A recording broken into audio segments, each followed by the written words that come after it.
every park is different. Every park is not set the same like in basketball and football. So you're going to have these happen. So if Major League Baseball wants to cure it, that's where they can cure it. But otherwise, when the ball passes that wall, theoretically it's a home run. If you catches it and brings it back, it's not. I mean, it seems cut and dry at that point. And again, I think that they made the wrong decision. Okay, Mo, the BS Sports Show has got his hand in Vegas, and certainly our betting expert, and who we rely on who to bet. If you do bet, we always like to say do it for fun, and don't make it anything too serious. If you have a problem betting, things to do on that. So when we talk about betting, this is all for weekend warriors, spending a little bit of extra money betting and trying to just make a little extra beer money or whatever, if you will, some drunken duck money, if you will. Hey, Rick. So that's right. Let's kind of go through some of these games, and I send them to you in no particular order, but I do have the spreads open for you as well. So we've got Michigan at Michigan State. We've talked about this game on the show a couple times today already, but we've got Michigan State losing, covering the spread at 7.5, according to Vegas here. I think this is going to be one of those games where Michigan continues to show its dominance like it did last week in a big game. I like the Michigan Wolverines in this game, and I like them by more than the spread.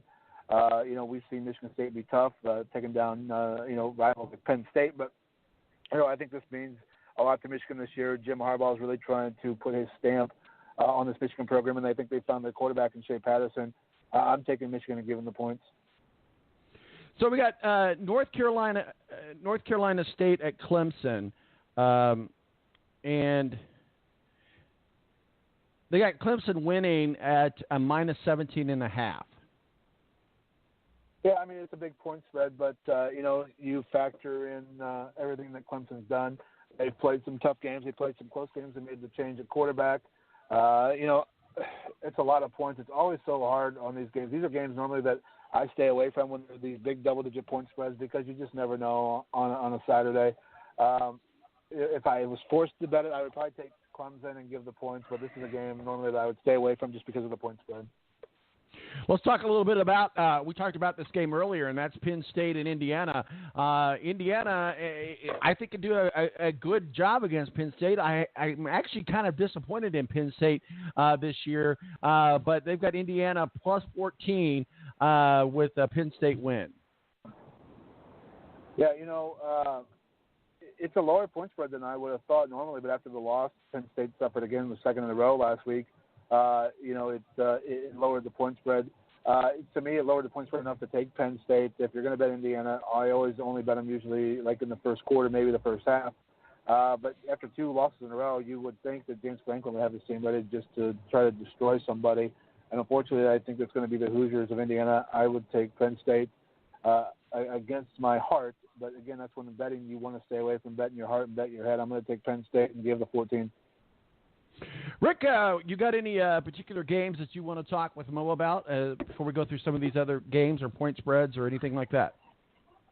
So that spread game that Clemson NC State, it just feels like the type of game like last week Notre Dame had with Pitt, with Notre Dame's 21-point favorites. I just think that spread is way too much. That game is going to be a lot closer than what people think. You look what Clemson did against Syracuse, or what Syracuse did against Clemson a couple weeks ago. We got that type of scenario, I think, again today. It's going to be like a hard-fought game, and I think Clemson gets the win, but it's going to be pretty close. Mo, let's talk a little bit about Auburn at Mississippi. Mississippi, a loss, but it's only a +5. Yeah, for Mississippi to cover. I'm sorry, go ahead. Yeah, this is a game that Auburn's been another disappointment these last couple of weeks. This is another game. See, the problem is when you're a bettor, you want to, when you're trying to be a decent bettor, like last week, I did horribly. And so this is one of those weeks where you try not to recoup a loss by just betting games you don't feel. This is another game that I don't feel with my money, but I like Auburn. I think in this game, the 5 points not a big thing. I think the game's probably decided by a touchdown, so I would take Auburn at this point. But again, another game. I'm not trying to recoup everything in one weekend. that's where things tend to double up and be terrible trouble. So I would take Auburn, but a game that I'm probably not going to bet on. Mo, Rick and I talked about this game earlier, and that's Oklahoma at TCU. I mean, certainly Oklahoma has the better record, but TCU could provide an upset here, and Vegas thinks that they'll cover the spread at 7.5, but Oklahoma will still win. But at a 7.5 spread, this just goes to show what we talked about earlier, that TCU could definitely upset Oklahoma. Yeah, I mean, these last couple Saturdays have been scary with all these top 10 and top 20 teams going down. But this is a game that I think that Oklahoma rebounds. 7.5 is not a ton. I would have thought this game probably would have been originally, 10.5. I'll take Oklahoma and give the points. And I was trying to see, Rick, what else you got for Mo? I lost my spot here. I am so sorry.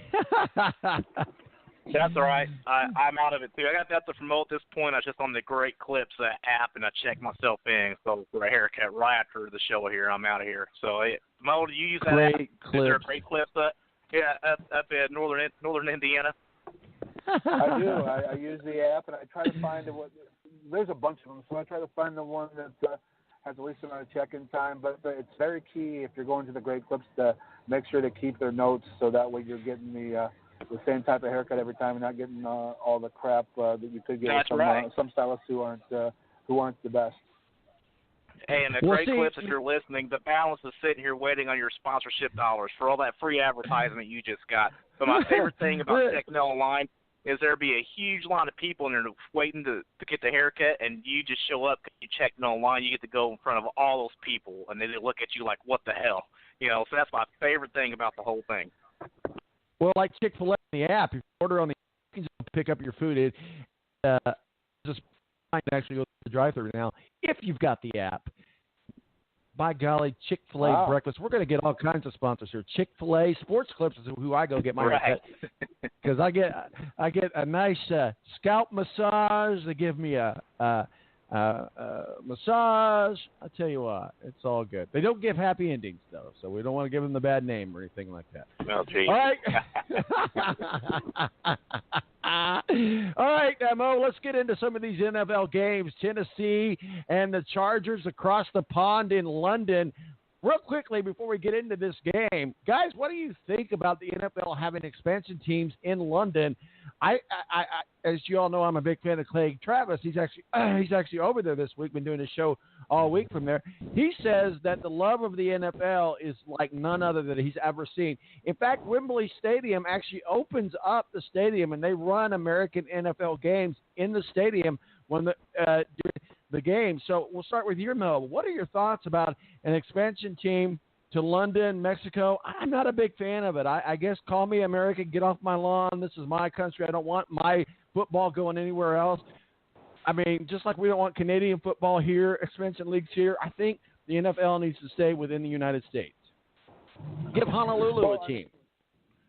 Yeah, it's been okay because of it's not there all the time, and that's ticket prices for last week's game were the highest they've ever been.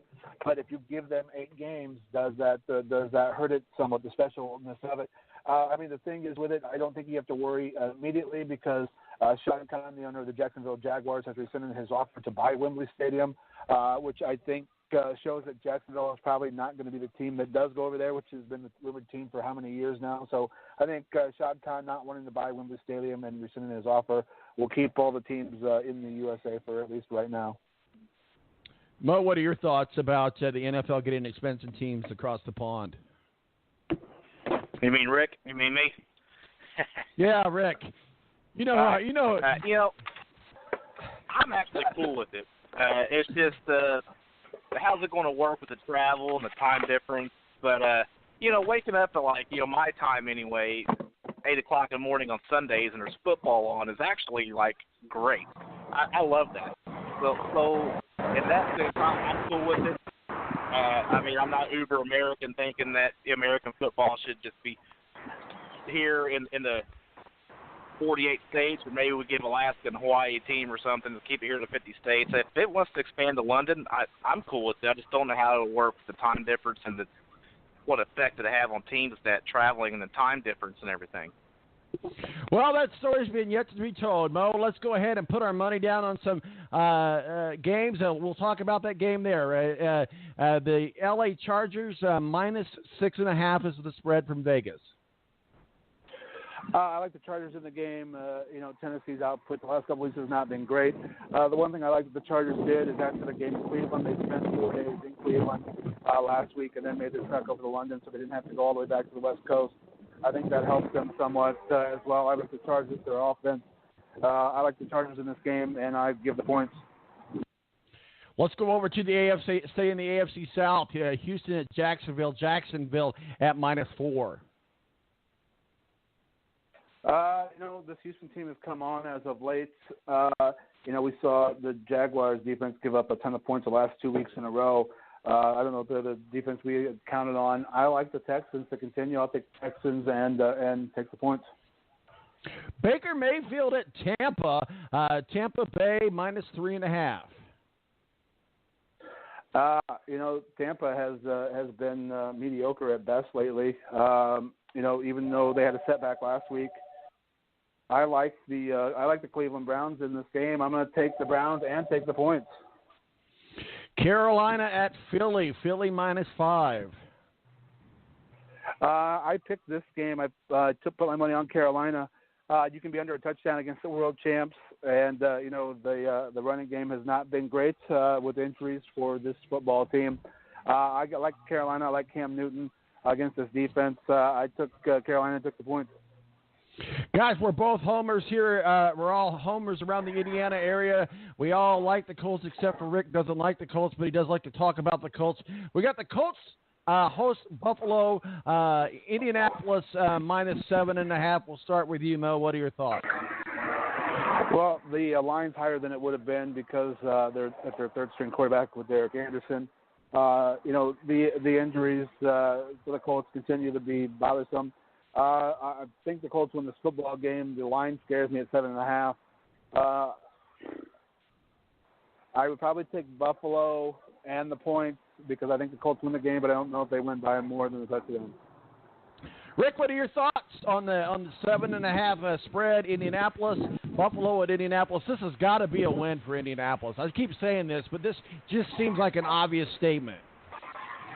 Yeah, and I'm with Mo on this also. It's probably going to be a really close game. I'll take Indianapolis here. But the Bills team that beat the Vikings 2 weeks ago shows up, and then he's in a lot of trouble here. But I think the Colts win a close game. So we'll see what happens. Mo, we'll talk a little bit about your Chicago Bears. New England at Soldier Field. Chicago a plus 2.5. Yep, game that I will not be betting. Khalil Mack's been nicked up, and I don't know how that affects the Bears defense. The Bears are getting points at home, but it doesn't seem like enough. If I had to bet the game, I would probably take New England, but it's a game I'm staying away from. We're going to go to Rick's Lions. Lions at Miami Dolphins. Miami plus 3. The Lions have been a very Jekyll and Hyde team, but I'm taking the Lions. I'm giving the points. I think this is a Lions victory. Rick, what are your thoughts on your Lions and the Miami Dolphins this weekend?